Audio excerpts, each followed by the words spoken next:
In the bustling corridors of Riverside High School, being different was always a challenge. But for Lena, a 16-year-old girl with iridescent violet skin and eyes that sparkled like distant stars, different took on an entirely new meaning. She wasn't just the new kid. She was the first Centaurian to ever attend a human high school on Earth. Every morning, Lena would adjust her translator pendant, take a deep breath, and step through those heavy double doors, hoping today might be different. The whispers followed her everywhere. Some students recoiled when her shoulder accidentally brushed theirs in the hallway. Others made clicking sounds, mocking her native language, or left cruel notes in her locker about going back to her own planet. But what hurt the most wasn't the outright bullying. It was the loneliness. Lunch period was the worst, sitting alone at the far corner table, picking at her Earth food with tentative fingers while trying to make herself as small as possible. Her mother, the newly appointed Centaurian ambassador to Earth, kept telling her this was a historic opportunity, a chance to bridge two worlds. Right now, though, those worlds felt light years apart. Everything changed the day Sarah Chen walked into her advanced physics class. Sarah wasn't like the others. She had a quiet confidence about her, never following the crowd. When their teacher assigned lab partners, most students quickly paired up, leaving Lena bracing herself for another solo project. But before she could raise her hand, Sarah had already slid into the seat next to her. "Hey," Sarah said with a genuine smile, "I heard you're really good at quantum mechanics. Want to work together?" That simple gesture sparked something unexpected. As they worked on their project, Sarah discovered that Lena's natural ability to see multiple light spectrums made her an incredible lab partner. Lena, in turn, found herself slowly opening up about life on Centauri Prime, the floating cities, the triple sunset, and the bioluminescent festivals that lit up the night sky. But not everyone was happy about their growing friendship. The popular crowd, led by a particularly vicious student named Blake, seemed to take personal offense at the idea of a human befriending an alien. The bullying escalated. Lena's translator pendant mysteriously disappeared after gym class. Her art project, a holographic representation of her home world, was found smashed in the hallway. Sarah, however, stood her ground. When Blake and his friends surrounded Lena's lunch table one day, making alien probe jokes and throwing food at her, Sarah didn't hesitate. She marched right over, phone recording in hand, and calmly said, "Interesting. I wonder if the school board would like to see how their star quarterback treats exchange students." The cafeteria fell silent. Blake's face turned red with rage and embarrassment. But before he could respond, other students began standing up, moving to Lena's table, forming a protective circle around her. It started with just a few, kids who had watched silently until now, kids who knew what it felt like to be outcasts themselves. As Lena looked around at these unexpected allies, her translator pendant struggling to process the mix of emotions she felt, she realized something profound. Maybe her mother was right about bridging worlds, but it wasn't going to happen through grand diplomatic gestures or official programs.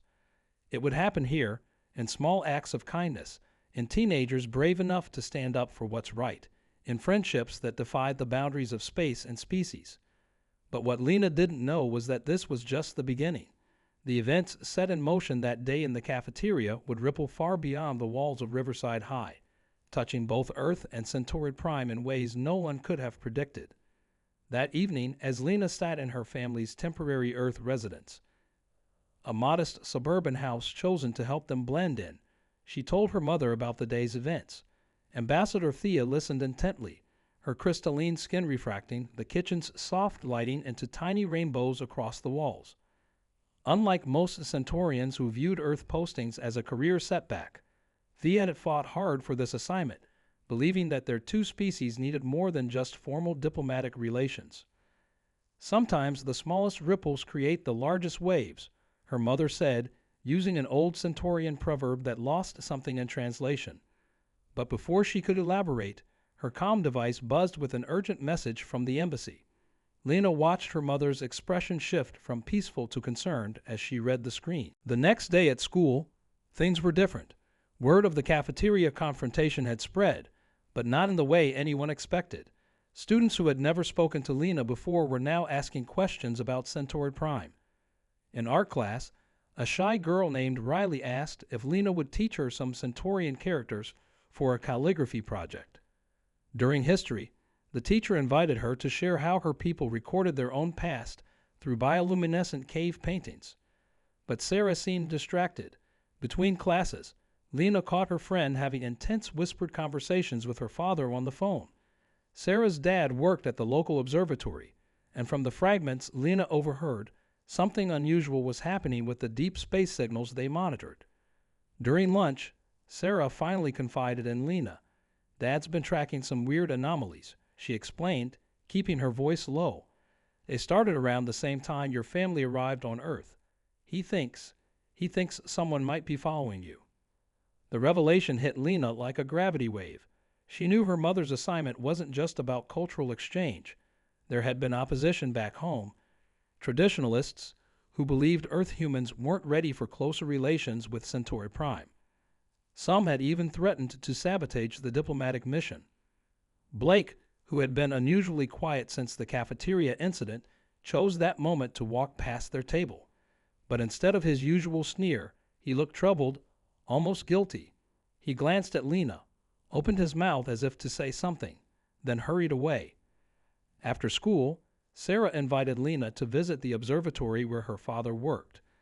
As they approached the massive telescope facility nestled in the hills outside town, Lena noticed something odd. The security guards who usually stood at the entrance were missing. The front door was slightly ajar. Inside, the main control room was dark except for the pulsing lights of the monitoring equipment. Dr. Chen, Sarah's father, was hunched over a console, his face illuminated by scrolling data. When he saw them, he quickly motioned them over. "Look at this," he said, pointing to a pattern of signals on his screen. "These aren't random anomalies. They're encrypted messages, using an old Centaurian diplomatic frequency that hasn't been used in decades."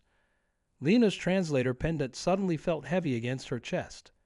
The pendant, a family heirloom her mother had insisted she wear, had gone missing and reappeared without explanation. Could it be connected to these mysterious signals? Before she could voice her suspicions, the observatory's lights flickered. Security alarms began blaring, and through the facility's massive windows, they saw something impossible, a pattern of lights in the evening sky, moving in a formation that any Centaurian would recognize as a warning. Dr. Chen quickly switched off the observatory's external lights, plunging them into darkness. The warning lights in the sky, pulsating in the distinct pattern of a Centaurian distress signal, cast an eerie purple glow through the windows. Lena's heart began racing. She hadn't seen that signal since the political upheavals back home. "We need to get out of here," Sarah whispered, but her father held up his hand. Footsteps echoed from the corridor outside, multiple sets, moving with purpose. The control room door was still open, leaving them exposed. Dr. Chen motioned for the girls to hide behind the massive server banks while he remained at his console, fingers flying across the keyboard as he backed up his findings. To everyone's surprise, Blake stepped into the control room. But he wasn't alone. Two adults in dark clothing followed him, their faces obscured by what looked like standard-issue Earth baseball caps. One of them carried what Lena recognized as a Centaurian data extractor, strictly regulated technology that shouldn't have been on Earth. "I did what you asked," Blake said, his voice shaking. "I got close to her, planted the modified translator like you wanted. Now leave my dad alone." The truth hit Lena like a plasma burst. Blake's strange behavior, her mysteriously returning pendant, the encrypted signals, it all connected. She felt Sarah squeeze her hand in the darkness, a silent gesture of support. "Good work, kid," one of the figures said, their voice distorted by some kind of modifier. "Now, where's Chen's data? Our employers back on Centauri Prime will pay well for proof of the ambassador's secret communications." Dr. Chen stood his ground. "Whatever you think you found, you're mistaken. I'm just tracking normal deep space phenomena." The second figure laughed, a harsh sound that made Lena's skin prickle. "The ambassador's been sending unauthorized messages through your observatory's frequency. planning something that could change everything between our worlds. We can't let that happen. From their hiding spot, Lena could see her pendant beginning to glow faintly. The modifications they'd made weren't just for spying. They'd turned it into some kind of signal amplifier. But for what? Suddenly, Blake's eyes met hers in the darkness. Something passed between them. Understanding, regret, determination. Without warning, he lunged for the modified pendant hanging around her neck, surprising everyone in the room. "No," one of the intruders shouted, reaching for something in their jacket. Sarah sprang from their hiding spot, knocking over a chair to create a distraction. Dr. Chen slammed his hand down on what looked like an emergency button, and new alarms began blaring. The pendant in Blake's hand was glowing brighter now, pulsing in sync with the lights in the sky. Through the window, more lights appeared, descending rapidly toward the observatory. Lena recognized the pattern: official Centaurian security vessels. But how had they known? The intruders backed toward the door, their plan unraveling. "This isn't over," one of them growled. "Your mother's little project will never succeed. Some boundaries aren't meant to be crossed." As if in response, Lena's mother's voice filled the room, coming from the pendant itself. "I believe you'll find those boundaries have already been crossed." The pendant's glow intensified, projecting a hologram that filled the control room with scrolling data, the real diplomatic messages, hidden beneath the very frequencies the intruders had been tracking. The hologram filled the control room with cascading symbols of ancient Centaurian script, but something was wrong. Among the diplomatic messages, Lena spotted patterns she'd only seen in her history lessons: emergency evacuation protocols used during the Great Migration. Her mother wasn't just planning cultural exchange programs. She was preparing for something much bigger.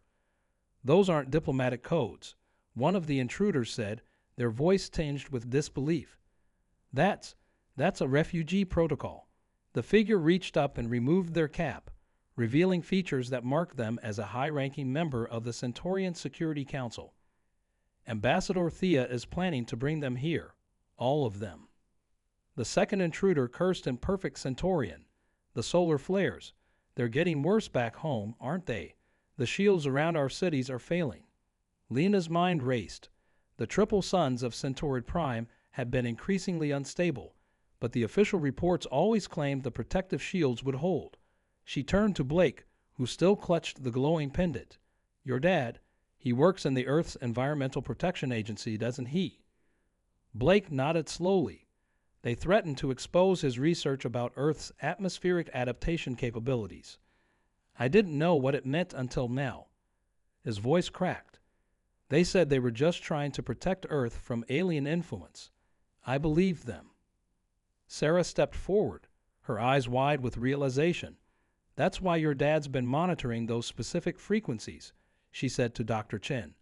"The ambassador wasn't just using our observatory to send messages. She was measuring Earth's atmospheric compatibility for Centaurian biology." The room fell silent as the implications sank in. Millions of Centaurians would need to evacuate their dying world, and Earth was their only hope. But the traditionalists on both sides would rather let their people perish than risk such unprecedented integration between the species. Through the observatory windows, the Centaurian security vessels had landed, surrounding the building. But instead of storming in, they remained stationary, their lights pulsing in a holding pattern. Something wasn't right. The pendant suddenly projected a new message, and Lena's heart nearly stopped. It was her mother, but the transmission was garbled. "Lena, if you're seeing this, they've already moved against me at the embassy. The evacuation plans are in place, but we needed humans to help implement them willingly. Your friendship with Sarah, the way the students stood up for you, it proved what I've argued all along. Our peoples can coexist, can even become family." The transmission crackled. "But the extremists on both sides have united against us. They've locked down the embassy. Blake's father isn't the only one they're using to block this. There are others, highly placed in both governments, who—" The message cut off abruptly. The security ships outside began moving in an aggressive formation, but Dr. Chen was staring at his monitors with growing horror. "Those aren't official Centaurian ships," he whispered. "The energy signatures are all wrong. They're using stolen Earth technology, modified to look like Centaurian vessels. Lena looked at her human friends, Sarah, who had stood by her from the start, Blake, who had found the courage to make things right, and Dr. Chen, who had risked everything to uncover the truth. The fate of two worlds now hung in the balance, and somehow these unlikely allies in a small Earth observatory had become the last hope for both their peoples. The fake security ships began their descent, their weapons charging with an ominous hum. But Dr. Chen was smiling, his fingers dancing across his keyboard. They may have stolen Earth technology, he said, but they forgot one thing. This observatory isn't just for looking at stars. With a few keystrokes, he activated the facility's massive radio telescope array. The powerful electromagnetic pulse disrupted the ship's cloaking systems, revealing their true forms, a cobbled-together fleet of modified Earth vessels. Through the window, they could see the pilots' shocked faces, both human and Centaurian working together, but not for unity as Lena's mother had dreamed, but out of fear and prejudice. Sarah grabbed the pendant from Blake's hands and connected it to her father's computer. "Your mom left more than just messages in here," she said, her voice steady despite the chaos. "There's a transmission code. If we can broadcast it through the observatory's array." The pendant pulsed brighter than ever as it interfaced with Earth technology. Suddenly, every screen in the control room lit up with live feeds from around the world. Similar observatories, research stations, and universities across Earth were receiving the same signal, and in each location, humans and the few Centaurian diplomats stood together, watching, waiting. It was never about just proving we could be friends. Lena realized, her voice thick with emotion. Every Centaurian student sent to Earth, every cultural exchange. We were building a network, showing both worlds that unity wasn't just possible, it was already happening. The intruders made one last desperate move. The disguised council member drew a weapon, but Blake intercepted them, knocking it away. "My dad taught me to protect the environment," he said firmly. "Well, these people need an environment to protect them. That makes them our responsibility too." Through the observatory's speakers, a new voice rang out, the president of the Earth Alliance, broadcasting globally, "To all citizens of Earth and Centauri Prime. Moments ago, we received irrefutable proof of the crisis facing the Centaurian people. We also uncovered a conspiracy by extremist elements from both worlds to prevent us from helping. Today, we choose a different path." The fake security ships powered down, their pilots realizing they were now exposed to both worlds. Outside, real Earth security forces were arriving, along with actual Centaurian diplomatic vessels emerging from Lightspeed. Lena's pendant chimed one final time. Her mother appeared in hologram form, no longer a recorded message but lived from the now liberated embassy. "The evacuation protocols are active," she announced, her voice strong and clear. "But this isn't an invasion or a takeover. This is an opportunity for both our species to prove that the universe doesn't have to be a place of isolation and fear." As the sun set behind the observatory, casting long shadows across the control room, Sarah turned to Lena with tears in her eyes. "You know what this means, right? Our high school is about to get a lot more interesting." Blake laughed despite himself. "Yeah, we're going to need a bigger cafeteria." But Dr. Chen was looking at his instruments with renewed concern. "There's something else in these readings," he said quietly. "Something your mother's messages hinted at but never fully explained. The solar flares affecting Centauri Prime. They're not just random stellar activity. They match an ancient pattern, one that suggests—" Before he could finish, every piece of equipment in the observatory began registering an enormous energy surge from deep space. The evacuation of Centauri Prime wasn't just the end of their story. It was about to become the beginning of an even greater challenge that would test both their worlds in ways no one could have imagined. 3 months after the observatory incident, Riverside High School's cafeteria hummed with a new kind of energy. Humans and Centaurians shared tables, struggling with each other's languages, laughing at translation mishaps, and trading stories about their worlds. Lena watched from her usual spot, no longer sitting alone but surrounded by friends both human and Centaurian. Sarah and Blake had become unofficial cultural ambassadors, helping new Centaurian students navigate Earth customs while learning about their own. Even the school bullies had transformed into curious allies, fascinated by the stories of floating cities and triple sunsets. The fear of difference had given way to something more powerful, the excitement of discovery. Dr. Chen's observatory had become a joint Earth-Centaurian research center, studying the mysterious deep space signals that continued to grow stronger. Lena's mother spent more time there than at the embassy now, working alongside Earth scientists to understand what the ancient patterns might mean. The solar flares affecting Centauri Prime weren't just a natural phenomenon. They were a warning, perhaps left by civilizations that had faced similar challenges countless millennia ago. One evening, as Lena helped Sarah with her Centaurian language homework in the school library, Blake rushed in with news from his father at the EPA. The integration of Centaurian biology with Earth's atmosphere had led to an unexpected discovery. The unique properties of Centaurian physiology were actually helping to repair Earth's damaged ozone layer. What had started as a refugee crisis was becoming a symbiotic relationship that benefited both worlds. "My dad says it's like the universe has a sense of humor," Blake said, sitting down with them. "We were so afraid of aliens changing our world that we didn't realize we needed those changes to survive." Lena's pendant, now restored to its original state, hummed softly against her chest. She learned it was more than just a translator. It was a symbol of her family's long-held belief that different species could not only coexist, but help each other thrive. Her mother had carried it during her own school days, dreaming of a future that was now becoming reality. As they left the library that evening, they passed the school's new mural, a collaborative art piece showing Earth and Centauri Prime not as separate worlds, but as parts of a greater whole. Student artists from both species had worked together, blending their techniques to create something entirely new. "You know what's funny?" Sarah said, looking at the mural. "Everyone thought this was a story about a bullied alien girl finding acceptance, but it was really about all of us learning to see beyond our own small corners of the universe." The setting sun painted the sky in shades of orange and purple, reminding Lena of home. But Earth was home now too.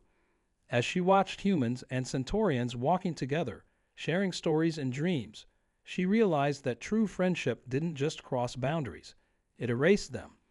That night, as new signals pulsed from deep space and scientists of both species worked to decode their message, Lena wrote in her diary, "Maybe the greatest adventures aren't about traveling across galaxies or saving worlds.